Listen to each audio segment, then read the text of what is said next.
Hello everyone, welcome to the DS Guruji. कल अपन ने जनरल अवेयरनेस की क्लास ली थी, उसमें देखा था जनगणना के क्वेश्चंस के बारे में। आज जीएस की क्लास है, इसमें हम बहुत ही इंपॉर्टेंट प्रश्नों के बारे में जानेंगे। और आपने देखा होगा लगभग हर एक एग्जाम में ये संयंत्रों वाला क्वेश्चन तो आता ही है। इजी क्वेश्चन होते हैं, डायरेक्ट रटने वाले क्वेश्चन है। जैसे मान लीजिए कि आपसे पूछ लिया जाता है टेलीस्कोप का आविष्कार किसने किया है, बहुत बार पूछा गया है। तो एक बात तो ये ध्यान रखनी है कि जितने भी आविष्कार हुए हैं वो ज़्यादातर लैटिन नाम उनके हैं, जिनको कन्वर्ट इंग्लिश में भी किया गया है, फिर हिंदी में भी उसका कन्वर्जन किया गया है, तो नामों में भिन्नता आ जाती है। दूसरी बात ये है कि ज़्यादातर आविष्कार जो है आउट ऑफ द कंट्री हुए हैं, यानी कि इंडिया के बाहर ही हुए हैं, तो उनके नाम थोड़े अटपटते हैं, इसलिए आपको ये डायरेक्ट रटने पड़ते हैं। जैसे मान लीजिए गैलीलियो एक साइंटिस्ट है, उन्होंने बहुत सारे आविष्कार किए। जैसे मान लीजिए माइकल फेराडे है, या बहुत सारे हैं, रेडिसन वगैरह। तो ये सारी चीज़ें पूछ ली जाती है। जैसे फ्रांस के एक साइंटिस्ट थे लुई पास्चर, उन्होंने भी एक सिद्धांत दिया था पाश्चुरीकरण का। अलग अलग प्रकार के क्वेश्चन पूछ लिए जाते हैं। एक एग्जाम में पूछा था फिंगरप्रिंट का किसने आविष्कार किया था। इस प्रकार के सारी चीज़ें, फिंगरप्रिंट रीडर होता है उसका किसने किया था, ये सारी चीज़ें पूछी जाती है। तो आपको ये पीडीएफ में दे दूंगा, इसमें सारी चीज़ें लिखी हुई है। इसको आप एक दो बार जैसे पढ़ेंगे याद नहीं होगा, लेकिन रिविजन करते रहेंगे तो कन्फर्म याद हो जाएगा। आगे चलते हैं, आज के क्वेश्चन लेते हैं जनरल अवेयरनेस के। पहला प्रश्न आपके सामने है। पहला प्रश्न है, निम्नलिखित में से किसमें केवल दो तत्व उपस्थित होते हैं। बहुत इंपॉर्टेंट बात है, ऐसी चीज जिसमें दो ही तत्व उपस्थित हों। पहला ऑप्शन है कॉफी, दूसरा है चाय, तीसरा है जल, चौथा है शक्कर।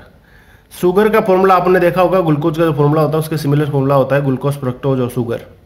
चाय जो होती है इसका कोई फॉर्मूला तो नहीं होता, लेकिन इसका जो कंपाउंड होता है ये भी मिक्सर्स होता है एक प्रकार का। और कॉफ़ी भी कैफीन और एक चीज़ और से मिलती है, दो तीन चीज़ों का मिक्सर इसमें हो जाता है। यहाँ पे पूछा गया केवल दो तत्व यौगिक और बहुत सारी अलग अलग चीज़ें होती है, पदार्थ, द्रव्य, ये चीज़ों का आपको ध्यान रखना है, सब अलग अलग चीज़ें हैं, ठीक है ना। तो तत्व जो होता है वो होता है, जैसे मान लीजिए H2O है जल, तो एक तो हो गया हाइड्रोजन, एक हो गया अपना, ये तो हो गया ऑक्सीजन, ये हो गया अपना हाइड्रोजन। तो दो चीज़ों से मिलकर ये बना है। अब यहाँ पर मैं आपको बताऊं टोटल कितने तत्व हैं, तो टोटल अपने पास लगभग अगर देखें तो 115 तत्व है according to the periodic table. लेकिन इनकी खोजें होती रहती है, जैसे जैसे हम आगे जाएंगे खोज होती रहती है, तो ये बढ़ते रहते हैं। अगर आप यहाँ पे देखेंगे तो ये अपने पीरियोडिक टेबल है, इसमें आप देख सकते हैं टोटल 103 यहाँ पर है। लेकिन जो आगे अपन देखें तो ये 118 आपको दिख रहे होंगे, 117, 18। लेकिन इसके बावजूद भी बहुत सारी चीज़ें हैं जिनके आविष्कार हो गए हैं और बहुत सारे तत्व नए खोज लिए गए हैं, उनके नाम भी IUPAC नाम है, उस प्रकार से नाम दिए जाते हैं। जैसे मान लीजिए कि आप देख लीजिए ये जो है ये रंजोन है, तो इसका जो आविष्कार किया था वो रंजोन ने किया था। इसी प्रकार से आप यहाँ पे देखेंगे ऑक्सीजन 8वें नंबर पे आ रहा है, तो 8वां क्या है इसका, 8वां इसका भार है। आगे प्रश्न बनेगा तो मैं बताऊंगा किस प्रकार से भार पे प्रश्न बनता है। सबसे हल्का पूछा जाएगा तो सबसे हल्का हाइड्रोजन होता है, दूसरा जो हल्का होता है वो होता है हीलियम। ये ऐसे चलते हैं, hydrogen, helium, lithium, beryllium, boron, carbon, nitrogen, oxygen, fluorine, neon, उस प्रकार चलते रहते हैं। ये एल्यूमिनियम है, ये SI है, ये फास्फोरस है, ये सल्फर है, ये क्लोरीन है। और इधर वाला जो बिल्कुल लास्ट वाला जो आपको दिख रहा होगा ये वाला, इन्हें हम नोबल गैसेज कहते हैं, अक्रिय गैसें जो होती है ना वो कहते हैं इन्हें हम। तो ये सारी चीज़ें हैं जो इसके अनुसार चलती है, इसे हम कहते हैं पीरियोडिक टेबल। तो यहाँ से अपन को क्या पता प्राप्त हुआ कि यहाँ पर H2O है और H2O का फॉर्मूला होता है ये वाला। और इस प्रकार से हम कह सकते हैं हाइड्रोजन के दो अणु, एक अणु ऑक्सीजन का मिलकर के H2O बनाता है। लेकिन तत्व की बात की जाए तो दो तत्व होते हैं, तो सही आंसर यहाँ पे हो जाएगा जल। कोई कंफ्यूजन नहीं रहना चाहिए इस क्वेश्चन में, समझ में आ जाएगा सबको। आगे चलते हैं, वायु क्या है। दोस्तों अगर बात की जाए तो वायु जो है एक, अब तत्व तो हो नहीं सकता क्योंकि वायु तो बहुत सारी होती है, हाइड्रोजन भी होती है, हीलियम भी होती है, ऑक्सीजन भी होती है, नाइट्रोजन भी होती है। वायु में बहुत सारी गैसेज होती है, अक्रिय गैसें भी होती है। तो ये क्या है, तो दोस्तों वायु जो है तत्व तो हो नहीं सकता क्योंकि तत्व की तो पूरी चीज आपने देख ली। अधातु धातु हो नहीं सकते क्योंकि अधातु धातु जो होते हैं वो पीरियोडिक टेबल से आप समझ सकते हैं। ये जो आपको लकीर दिख रही है, मैं लकीर खींचूंगा है ये वाली, ये जो लकीर दिख रही है इधर वाली सारी अधातु है, ठीक है। और इधर वाले जितने भी है ना वो सारे धातु है, एक अपवाद को छोड़ के, ये अपवाद है हाइड्रोजन। हाइड्रोजन अधातु में गिना जाता है। बाकी आप देख लीजिए, ये आपका जो है ना पोटेशियम भी धातु में होता है, सोडियम भी धातु के अंदर आता है, बहुत सारी चीज़ें हैं। अगर आप यहाँ पे देखेंगे तो सोने का भी आपको मिलेगा, चांदी भी यहाँ पर ये देख लीजिए, Au सोना का होता है और हम कहते हैं इसको Ag जो चांदी होती है, ये Cu जो है आपका तांबा होता है, निकल होता है, ऐसे बहुत सारे हैं, प्लम्बस होता है, ये प्लेटिनम 78 पे है। तो ये सारी धातुएं हैं। इधर वाली जो है आप कार्बन, नाइट्रोजन, ऑक्सीजन, ये सब अधातु हैं। तो ये इनका एक लॉजिक बनता है। अब पीरियोडिक टेबल अगर आपको दिमाग में है तो इसे क्वेश्चन आप देखते ही कर दोगे। तो यहां पर क्वेश्चन पूछा गया है कि वायु एक है, तो अधातु भी एक तरीके से अपन कह सकते हैं, लेकिन सही आंसर नहीं होगा, क्योंकि इसमें बहुत सारी चीजें, जैसे मान लीजिए हाइड्रोजन की भी आ जाएगी, बहुत सारी चीजें और भी मिल जाएगी। जैसे मान लीजिए हवा चल रही है, अब हवा में तो डस्ट के कण भी होते हैं, वो भी वायु के अंदर ही आते हैं। तो वो तो डस्ट के कण तो वो अधातु थोड़ी होते हैं, डस्ट के कण जो अलग पार्टिकल में आ जाते हैं। तो अधातु भी अपन यहाँ पे नहीं कह सकते, तत्व तो अपन कह ही नहीं सकते। यौगिक तो दो तत्वों से मिलकर बनेगा, तो यौगिक बनेगा आगे जाकर के वो सारी चीजें, तो ये भी नहीं हो सकता। तो ये क्या है, बेसिकली इसका आंसर हो जाएगा, ये एक मिश्रण है। मिश्रण कैसे? क्योंकि बहुत सारी चीजों का मिक्सर इसमें होता है, वायु के अंदर बहुत सारी चीजों का मिक्सर होता है। आगे चलते हैं, निम्नलिखित में से मिश्रण है। अब मैं आपको बता दूं, मिश्रण की अभी बात अपने डिटेल कर ली, तो सिंपल सी बात है, इसका फॉर्मूला होता है Cu। ये तो कोई मिश्रण नहीं हुआ, ये होता है Au, और ये भी एक अलग ही चीज होता है जो कि एक से मिलकर बना होता है। लेकिन पीतल जो होता है वो मिक्सर होता है, दो धातुओं से मिलकर बनता है पीतल। तो ये क्या हो जाएगा, सही आंसर आपका तीसरा। आगे चलते हैं, निम्नलिखित में से कौन सा तत्व नहीं है। अब मैं यहाँ पे बताऊं आपको, निम्नलिखित में से कौन सा तत्व नहीं है। अब सिंपल सी बात यह है, ये मरकरी है, ये भी एक तत्व है, एल्यूमिनियम भी एक तत्व है, सोडियम भी एक तत्व है। क्योंकि आपका जो पीरियोडिक टेबल में आ रहा है ना, वो सब तत्व होते हैं। मैं आपको दिखा देता हूं, मरकरी, सोडियम और एल्यूमिनियम जो पीरियोडिक टेबल में है, आप देख लीजिए। यहां पर आपका ये रहा, ये देखेंगे अभी एल्यूमिनियम आ गया 13 नंबर पे। फिर क्या था, फिर आपका था एल्यूमिनियम के बाद में सोडियम और मरकरी। अब आप देख लीजिए, ये आपका Na आ जाएगा, ये देख लीजिए 11 नंबर पे, ये भी तत्व है। मरकरी आपका जो होता है वो पारा होता है, और उसको अपन देख सकते हैं यहाँ पे, मरकरी का भी आपको दिख जाएगा। इसी टेबल के अंदर अगर आप 80 नंबर पे देखेंगे तो आपको Hg दिखाई देगा। Hg जो है यही आपका पारा है, इसको अंग्रेजी में मरकरी कहते हैं। Hg क्यों लिखा गया, Mg क्यों नहीं लिखा गया, क्योंकि मरकरी या Mc लिखते कुछ न कुछ, इसलिए लिखा गया क्योंकि इसका लैटिन नाम जो है, मैंने कहा ना सब ज्यादा इसका लैटिन में हुए हैं, इसका लैटिन नाम है हाइड्रार्गियम। आप पढ़ सकते हैं, हाइड्रार्गियम जो होता है ये पारा कहा जाता है, इसको मरकरी भी कहा जाता है, और ये लैटिन नाम है, इस वजह से इसको Hg लिखा जाता है। यहाँ पर सबसे महत्वपूर्ण प्रश्न ये भी बनता है कि ये धातु है, अधातु है, क्या है ये? नहीं तो ये उपधातु है, नहीं ये अधातु है। ये पिघली हुई रहती है रूम टेम्परेचर पे, इसलिए इसको उपधातु कह देते हैं। लेकिन ये पूरी 100% धातु है, और इसको द्रव धातु के नाम से जाना जाता है। और वैसे भी आप देख सकते हैं, इस लॉजिक से भी ये इधर आ रही है, तो यहाँ पे धातु ही होगी, सिर्फ हाइड्रोजन को छोड़ करके। आगे चलते हैं, अब अपना प्रश्न ये था, निम्नलिखित में से तत्व नहीं है। तो ये भी तत्व है, ये भी तत्व है, ये भी तत्व है, क्योंकि ये सब किस में आ रहे हैं, पीरियोडिक टेबल में आ रहे हैं। तो यहाँ पे सही आंसर क्या हो जाएगा, कांसा हो जाएगा। आगे चलते हैं, अगला अपना आता है यौगिक कौन सा है निम्नलिखित में से। अब आप देख लीजिए, यौगिक की परिभाषा होती है दो या दो से अधिक तत्व मिलकर के यौगिक बनाते हैं। अब यहाँ पर मैं आपको बताऊं, सीमेंट जो है वो किसी से मिलकर के नहीं बनता है, ठीक है, और ये टूथपेस्ट भी नहीं है, कोल्ड ड्रिंक के अंदर CO2 होती है। तो यहाँ पर सही आंसर हो जाएगा आपका शक्कर। शक्कर का फॉर्मूला हो क्या होता है, शक्कर का फॉर्मूला होता है C12H22 और वो 11। तो आप देख लीजिए, ये कार्बन है, हाइड्रोजन है, ऑक्सीजन है, इनके मिलने से ही शक्कर बनता है। तो यहां पर सही क्या आंसर हो जाएगा, शक्कर। अब अगला प्रश्न अपना आता है, उपधातु है। दोस्तों मैं आपको बता चुका हूं, मरकरी तो धातु है ही सही, द्रव धातु है, और आयरन जो है ये तो लोहा होता है, सबको पता है धातु है। ऑक्सीजन जो है ये तो अधातु है, और ये क्या है, आर्सेनिक, ये हो जाएगी उपधातु, क्योंकि ऑक्सीजन तो धातु होती नहीं। बाय द पीरियोडिक टेबल भी हम इसे देख सकते हैं, ये देख लीजिए,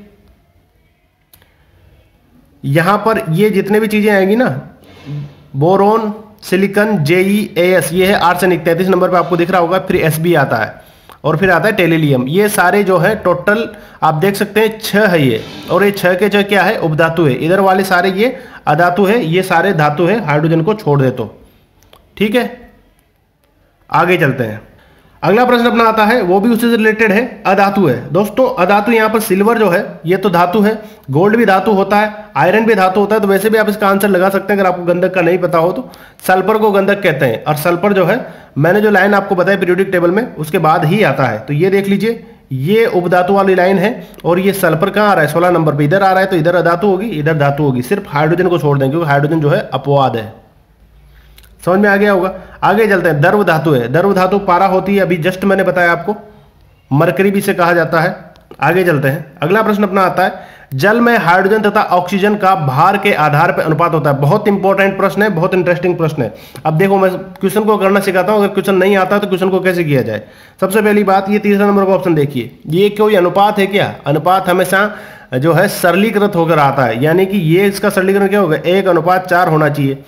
ये तो वैसे 2 से कट रहा है भाई, ये भी अनुपात गलत दिया हुआ है, इसका अनुपात क्या होना चाहिए, 4:1 होना चाहिए था, तो ये भी गलत है। उसी प्रकार से आप देख सकते हैं, अब 2 ऑप्शन तो आपके वैसे गलत हो गए। अब इसमें से आपको आंसर बनाना है, तो सिंपल सी बात है यार, क्या कहा गया है, एक तो हाइड्रोजन कहा गया, ऑक्सीजन कहा गया। हाइड्रोजन क्या होता है, H2 होता है, ऑक्सीजन क्या होता है, O2 होता है। अब सबसे पहले क्या आता है, सबसे हल्का तत्व आपको पता है, दुनिया का सबसे हल्का तत्व कौन सा होता है, वो हाइड्रोजन ही होता है, पता होगा आपको, क्योंकि hydrogen, helium, lithium, beryllium, boron, carbon, इस प्रकार से पूरी सीरीज चलती है। अभी दिखाया मैंने आपको, ये देख लीजिए क्या चल रहा है यहाँ पे, हाइड्रोजन, यहाँ पे देखिए हीलियम दूसरे नंबर पे, फिर लिथियम, बेरिलियम, बोरान, कार्बन, आपको भी याद हो जाएंगे, कोई बड़ी चीज नहीं है। ऑक्सीजन, फ्लोरीन, नियोन वगैरह सब चीजें आपको याद हो जाएगी, बस आपको कंसंट्रेट होकर देखना है मैं जो बता रहा हूं उसको।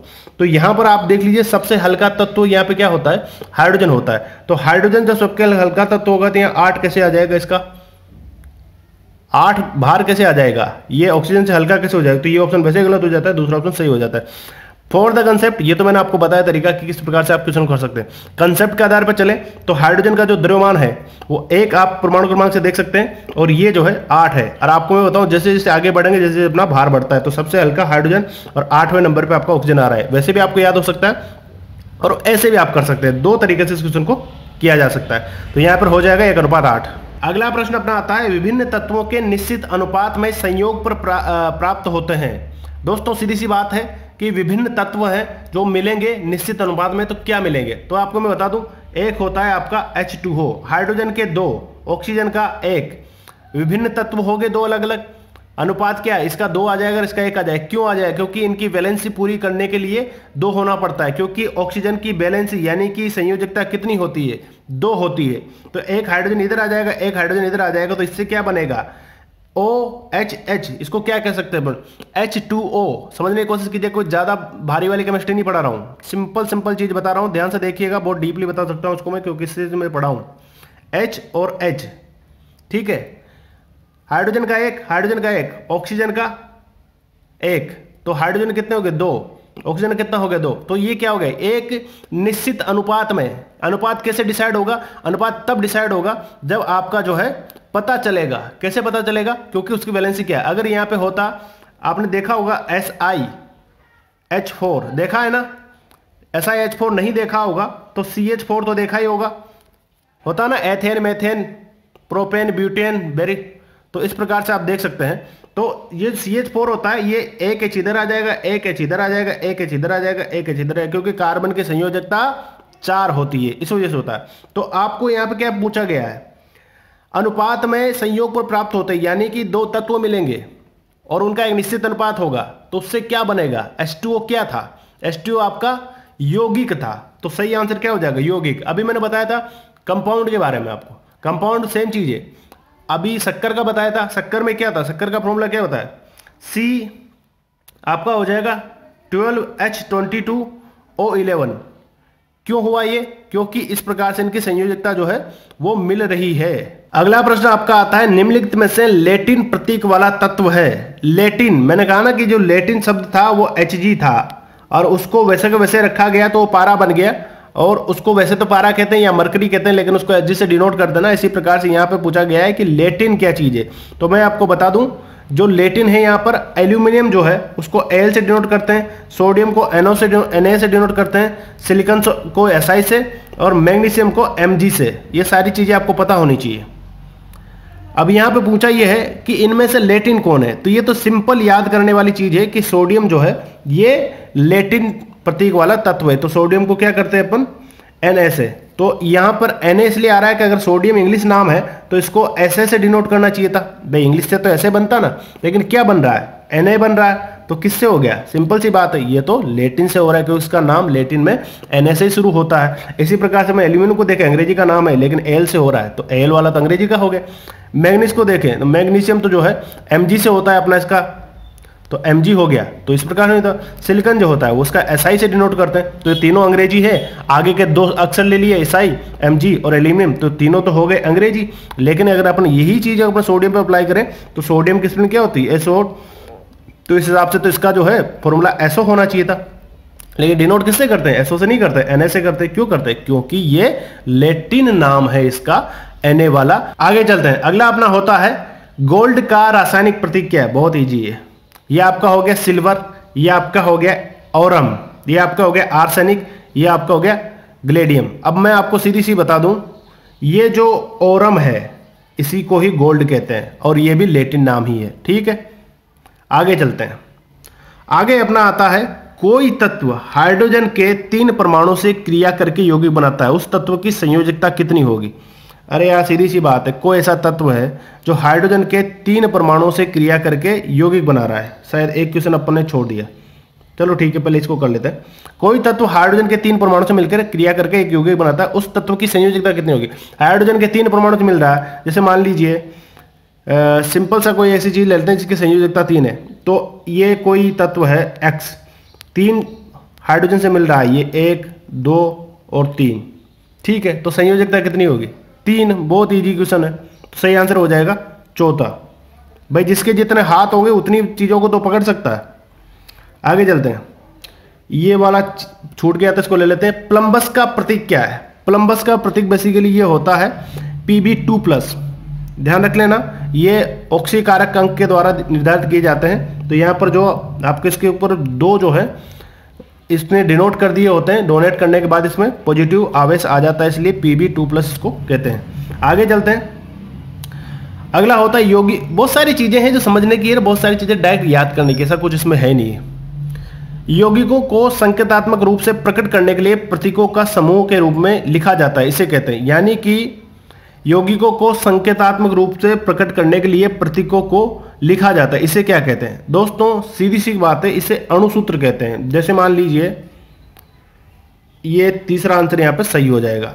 यौगिकों को संयोजनात्मक रूप से प्रकट करने के लिए, इस लाइन को आप देखिए बिल्कुल समझ में आ जाएगा।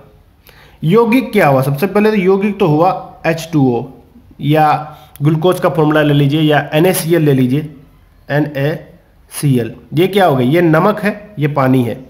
अब तत्व क्या है, तत्व तो Na है यानी कि सोडियम है और क्लोरीन है, या हाइड्रोजन है और ऑक्सीजन है। अब इस चीज को संयोजनात्मक प्रतीकों को समूह को लिखा जाता है। ये समूह तो है, ये तत्वों का समूह, ये तत्वों का समूह, तो ये समूह के रूप में लिखा गया ना NaCl, तो इसे क्या कहते हैं, इसे फॉर्मूला कहते हैं। फॉर्मूले को हिंदी में क्या कहते हैं, अणुसूत्र कहते हैं। तो आंसर क्या हो जाएगा अपना, देख लीजिए, ये दे रखा है अणुसूत्र। मूलानुपाती सूत्र एक अलग चीज होता है, संयोजकता सूत्र अलग चीज होता है। परमाणु सूत्र तो कोई चीज होता ही नहीं है, तो यहां पे तीसरा आंसर हो जाएगा अणुसूत्र। आगे चलते हैं, कपड़े धोने का सोडा है दोस्तों, ये बहुत बार पूछा गया प्रश्न है। सोडियम कार्बोनेट इसको कहते हैं, बाई कार्बोनेट डाई कार्बोनेट मत कर देना, सोडियम कार्बोनेट ही सीधे सीधे याद रखना, ठीक है। नमक का तेजाब होता है दोस्तों, नमक का तेजाब जिसे कहा जाता है वो होता है HCl।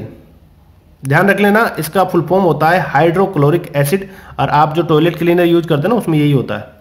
किसी इलेक्ट्रॉन की ऊर्जा अधिकतम होती है, इलेक्ट्रॉन की ऊर्जा जो होगी सबसे ज्यादा वो होगी नाभिक से अनंत दूरी पर, सबसे अधिकतम उसकी ऊर्जा होती है। इलेक्ट्रॉन पे विन्यास जो होता है वो नेगेटिव आवेश होता है।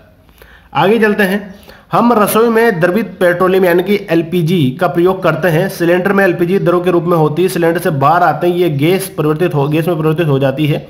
परिवर्तन ये, फिर इसके बाद फिर यही मौसम गैस में जलती है। परिवर्तन B, निम्नलिखित कथन में से परिवर्तनों से संबंधित सही कथन को चयन कीजिए।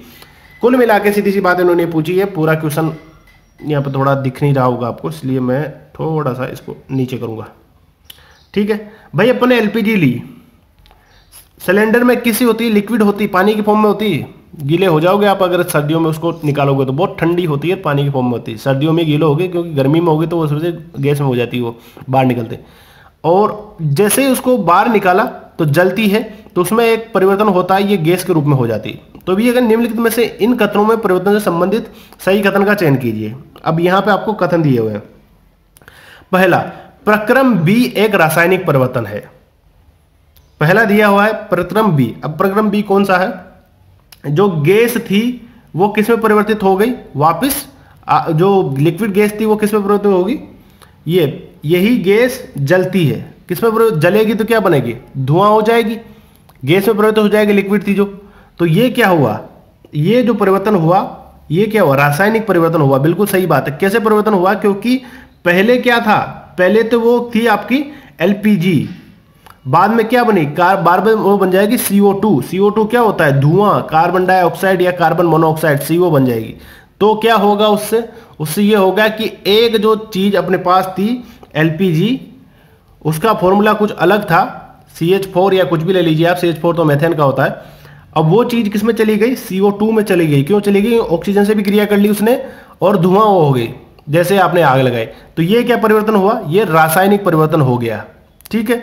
अब दूसरा पूछा गया है कि प्रक्रम ए और प्रक्रम बी दोनों रासायनिक परिवर्तन है। नहीं, परिवर्तन है रासायनिक परिवर्तन। प्रक्रम ए जो है वो भौतिक परिवर्तन है, रासायनिक नहीं है, क्योंकि उसमें तो क्या हो रहा है? वो ठंडा हो रहा है। अब पानी का बर्फ बन जाना कोई रासायनिक परिवर्तन होता है कि नहीं होता है ना? क्योंकि अपन क्या कर रहे हैं, देख लीजिए, प्रयोग करते हैं तो एलपीजी द्रव के रूप में होती है, तो द्रव के रूप में होगी तो होगी, कोई दिक्कत नहीं है, इसी प्रकार से रहती है। आगे चलते हैं। इनमें से कोई भी परिवर्तन रासायनिक परिवर्तन नहीं हो सकता। ऐसा हो ही नहीं सकता दूसरा परिवर्तन रासायनिक परिवर्तन, क्योंकि CO2 बन गया, धुआं बन गया तो रासायनिक परिवर्तन हो गया। प्रक्रम एक रासायनिक परिवर्तन में नहीं हो सकता, क्योंकि वो डायरेक्ट ठंडी तो हो रही और क्या हो रहा है उसमें, तो ये भी गलत है। सही आंसर इसका हो जाएगा 1। आगे चलते हैं। अवयवी जीवाणु यौगिक अपशिष्ट पदार्थों को अपघटित कर जैव बायोगैस बनाते हैं, परिवर्तन A। फिर जैव गैस ईंधन के रूप में जलाई जाती है, परिवर्तन B। निम्नलिखित कथन, इन परिवर्तनों से संबंधित सही कथन को चुनिए। अब यहां पर सही कथन ये चुनना है। अब यहां पे पहला देखिए प्रक्रम A, पहले नंबर पे देखिए प्रक्रम B जो है एक रासायनिक परिवर्तन है। अब यहां पे प्रक्रम B में क्या हो रहा है? प्रक्रम B में आप देख सकते हैं ईंधन के रूप में जलाई जाती है। मैंने आपको बताया अभी जलेगी तो CO2 बनेगी या कार्बन मोनोऑक्साइड बनेगी, धुआं तो निकलेगा ना जलेगा तो ये तो रासायनिक परिवर्तन होगा। पहला तो मैंने सही लगा दिया, बिल्कुल सही है। दूसरा देखते हैं, प्रक्रम A और B दोनों ही रासायनिक परिवर्तन है। तो प्रक्रम A B तो हो ही गया, पहले बात जान लिया। A को एक बार और देख लेते हैं। जीवाणु यौगिक अपशिष्ट पदार्थों को अपघटित करके बायोगैस बनाते हैं, तो वो जो है अपघटित करेंगे तो रासायनिक परिवर्तन वहां भी होगा।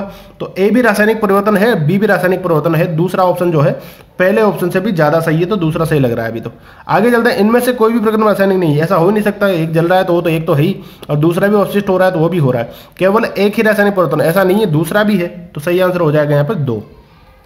आगे चलते हैं। अगला अपना आता है हाइड्रोजन आयन से हाइड्रोजन बनता है। भाई हाइड्रोजन आयन से हाइड्रोजन जब बनता है जब हाइड्रोजन का अपचयन हो जाता है।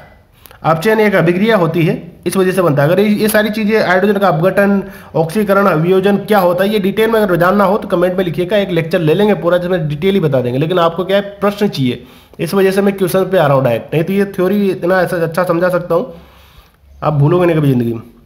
आगे चलते हैं। एक अभिक्रिया दी हुई है, अभिक्रिया में लिखा हुआ है CO। अब आपको यहाँ पे देखिए तो तांबा है, ऑक्सीजन के साथ मिला हुआ, हाइड्रोजन है, H2O है और Cu निकल रहा है। यानी कि यहाँ क्या हो रहा है, हाइड्रोजन जुड़ रहा है और पानी निकल रहा है। देखा आपने ध्यान से, ये हाइड्रोजन जुड़ा, पानी निकला। तो क्या हो रहा है, ये जहां हाइड्रोजन जुड़ेगा और पानी निकलेगा, इसे हम कहते हैं रेडॉक्स अभिक्रिया। क्या कहते हैं, रेडॉक्स अभिक्रिया। ध्यान रख लेना, जहां हाइड्रोजन जुड़ेगा पानी निकलेगा वो कौन सी हो जाएगी, रेडॉक्स अभिक्रिया। आगे चलते हैं। रासायनिक अभिक्रिया की गति को तीव्र या मंद करने वाले तत्व कहलाते हैं। उन्हें हम सब जानते हैं, उन्हें हम कहते हैं कैटालिस्ट यानी कि उत्प्रेरक। रासायनिक अभिक्रिया की गति को तीव्र कर देते हैं उसे हम उत्प्रेरक कहते हैं, और जो घटाते हैं उसे हम मंदक कहते हैं। लेकिन मंदक का ऑप्शन नहीं है, तो उत्प्रेरक अपना सही आंसर हो जाएगा। रासायनिक अभिक्रिया के दौरान, अब ये ऑप्शन दिया हुआ है, क्या कंडीशन फॉलो होगी यहां पर आप देख सकते हैं। रासायनिक अभिक्रिया के दौरान, उत्प्रेरक अभिक्रिया के दौरान प्रयोग में आता है। अच्छा, उत्प्रेरक की मात्रा अधिक हो जाती है। अच्छा, उत्प्रेरक में कोई स्थान परिवर्तन नहीं होता। अच्छा, चौथा है उत्प्रेरक अभिक्रिया पर कोई प्रभाव नहीं होता। ऐसा कैसे नहीं होता? अभी अपन ने देखा ना कि गति को तेज कर देता है, तो ये तो चौथा तो गलत हो गया। पहला देखते हैं, उत्प्रेरक अभिक्रिया के दौरान प्रयोग में आता है। अभिक्रिया के दौरान प्रयोग में नहीं आता उत्प्रेरक, तो पूरी क्रिया के दौरान ही प्रयोग में आता है, तो ये भी नहीं हो सकता। वो गति बढ़ाने के लिए डाला जाता है, जरूरी नहीं उत्प्रेरक को डाला ही जाए, नहीं डालोगे तो धीरे धीरे हो जाएगी। जंग लगने की अभिक्रिया नहीं होता कि जंग का फॉर्मूला क्या होता है? Fe2O3 thrice of H2O। 14 साल 12 साल में लगता है ये जंग, तो धीमी अभिक्रिया होती है। अगर इसमें उत्प्रेरक डाल दे जल्दी लग जाएगा, तो इस प्रकार से ये आंसर भी गलत हो जाता है। आगे चलते उत्प्रेरक की मात्रा अधिक हो जाती है। उत्प्रेरक तो सेम ही रहता है, जितना भी डालो उतना ही रहेगा वो, तो यहाँ पर सही हो जाएगा। आपका क्या हो जाएगा सही? परिवर्तन नहीं होता, स्थायी नहीं होता। तो आप देख लीजिए उत्प्रेरक में कोई स्थायी परिवर्तन नहीं होता। उत्प्रेरक का एक एग्जाम्पल ये भी है कि अगर आप चाय बनाते हो, चाय डाल दी पानी के अंदर, पानी का कलर कैसा हो जाएगा? एकदम चाय के जैसा हो जाएगा ना। क्यों होगा? क्योंकि आपने क्या उसको टेम्परेचर पर चढ़ा रखा है। अगर आप एक ठंडे बीकर में पानी लेकर के उसमें चाय डालते हो, एक दिन बाद देखोगे तो चाय का कलर पानी के कलर में आ जाएगा, लेकिन कितना टाइम लगेगा? एक दिन। लेकिन अगर आपने टेम्परेचर लगा रखा है तो 5 मिनट के अंदर वो कलर सेम टू सेम चाय का जो कलर है वैसे कलर काला काला कलर पानी का हो जाएगा। क्यों हुआ ये? क्योंकि ये टेम्परेचर जो है यही तो उत्प्रेरक था। समझ में आई बात? तो उत्प्रेरक जो है स्पीड बढ़ा देता है। यहाँ चाय का कलर पानी का कलर जैसा, पानी का कलर चाय का कलर होने में 1 दिन लग रहा था, 5 मिनट में हो गया। इसे कहते हैं उत्प्रेरक। आई होप आपको समझ में आ गया होगा। बहुत डिटेल में हमने इसको समझा और उम्मीद यही करता हूँ कि समझ में आया होगा। और समझ में आया हो तो बताइए, ताकि आगे और मैं आपको अच्छी अच्छी चीज़ें समझा सकूँ। Thank you.